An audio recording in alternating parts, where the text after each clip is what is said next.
காட்டேடை கிராமத்து கேப்டனுக்காக கேப்டன் வாழ்ந்தார் வாழ்ந்தார் மக்களுக்காக வாழ்ந்தார் என்று சொன்னார்.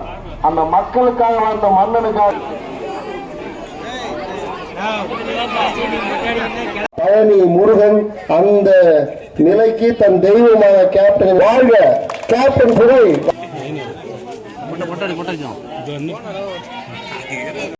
சொல்லடா தலைவனுக்கு நில்லடா இயன்றதை செய்வோம் இல்லாதவருக்கு தாரகை மந்திரத்துக்கு சொந்தக்காரர் தலைவன் புரட்சி கலைஞர் கேப்டன் அவர்களின் நினைவு நாளை முன்னிட்டு நாங்கள் இந்த மாதிரி முடிக்காணிக்கை செலுத்தி எங்கள் ஊரில் உள்ள அனைத்து ஏழை எளிய மக்களுக்காக நாங்கள் 1000 பேர்த்துக்கு அன்னதானம் வழங்கி கொண்டிருக்கிறோம்.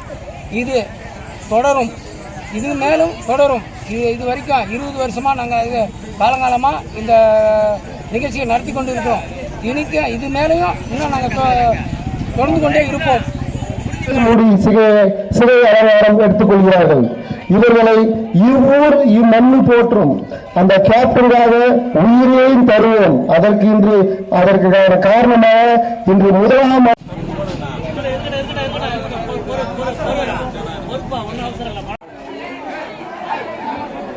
போட்டோ பக்கத்திலே இருக்கணும். அப்படின்னா நல்லா என்ன இப்போ வீடியோ எடுக்கணும். தலைவர் அவர்களுடைய 1ஆம் ஆண்டு நினைவு தினத்தை முன்னிட்டு சென்னையில் மரியாதைக்குரிய அன்னியார் அவர்கள் தலைமையில் அமைதி ஊர்வலமும் குரு பூஜை நிகழ்ச்சியும் நடைபெற்றது.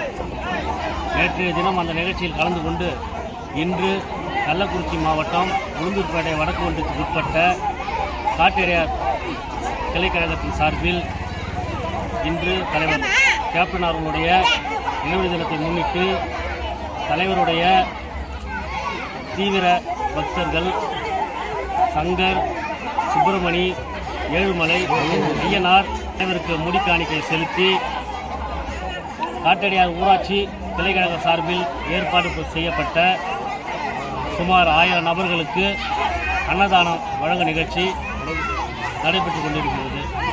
இந்த நிகழ்ச்சி இவ்வளவு சிறப்பாக அதாவது அன்னமிட்ட அன்னதானத்தை எங்களுக்கு சொல்லிக் கொடுத்த தலைவர் அன்னதான பிரபு கேப்டன் வழியில் இந்த அன்னதானத்தை ஏற்பாடு செய்த இந்த கிளைக்கழகத்தை சார்ந்த அத்தனை நிர்வாகிகளுக்கும் ஒன்றியத்தில் உள்ள அணி நிர்வாகிகளாக உள்ள இந்த கிளையைச் சார்ந்த நிர்வாகிகளுக்கும் என் நெஞ்சார்ந்த நன்றியை இத்தருணத்தில் தெரிவித்து வருடந்தோறும் தலைவருடைய பிறந்தநாள் அன்று வருடந்தோறும் நடைபெறும். ஆனால் இப்போ வருங்காலங்களில் இந்த அன்னதான நிகழ்ச்சி வருடந்தோறும் 2 முறை நடைபெறும். தலைவர் எங்களுக்கு சொல்லிக் கொடுத்த அந்த அன்னதான நிகழ்ச்சி இனி வருங்காலங்களில் வருடந்தோறும் 2 முறை நடைபெறும் என்பதை தெரிவித்துக் கொள்கிறேன்.